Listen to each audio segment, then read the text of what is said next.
ya fidia kwa nyumba zao zilizobomolewa kupisha ujenzi wa mradi wa maendeleo. Hatimaye wamekabidhiwa fidia yao yenye thamani ya jumla ya shilingi bilioni 2.9. Habari kamili inaletwa kwako na Roda Kimati ikisoma na Egbert Alfred. Baadhi ya wananchi waliopokea fidia hiyo hawakuficha furaha yao, wakielezea kuwa fedha hizo zitawasaidia kuanzisha upya maisha baada ya miaka mingi wakisubiri. Watu wameishi pale Msasani kama ndege kwa muda mrefu mno. Jibu halipatikani, na kama linapatikana la uongo. Walikuja wengi kama binti alivyoongea pale, lakini yale yanayosemwa sio yanayotokea. Mnaambiwa kesho keshokutwa mambo yametiki.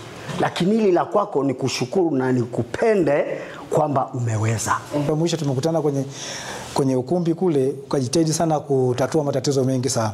Kwa kweli tulishukuru kwa sababu matatizo mengi, unajua kwamba kuna matatizo mengine unatakiwa uende hata mahakamani, lakini ulijitahidi sana kuyasolve, kuyamaliza, yaliisha na wengi walishukuru sana. Wazee walifurahi, waliondoka, mpaka mzee wangu hapa alifurahi sana kwa maamuzi ambayo uliamua pale. Ndio maana mpaka sasa nazungumza kama na sisi tutapata matatizo yetu tutarudi tena, kwa sababu haina haja kwenda kupoteza muda kwa mwanasheria. Akizungumza katika kikao hicho, mkuu wa mkoa wa Manyara Queen Sendiga amewashukuru na kuwapongeza wananchi hao kwa kuridhia kuyaachia maeneo hayo ya vyanzo vya maji kwa manufaa ya jamii nzima ya wakazi wa wilaya ya Babati ambalo hutegemea chanzo hicho. Ndugu zangu, nimelifanyia kazi hili swala kwa uzito mkubwa. Na mnafahamu kwamba tarehe 3 na tarehe 4 hapa kwenye mkoa wetu tulipata ugeni mkubwa wa Mheshimiwa Rais. Mheshimiwa Rais amekuja hapa na nilipata nafasi ya kuteta naye.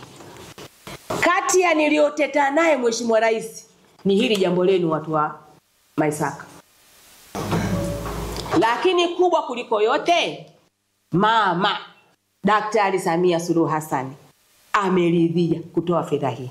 Ndugu zangu, pesa iko tayari na tuko tayari kulipwa. Egbert Alfred Jr, EATV habari.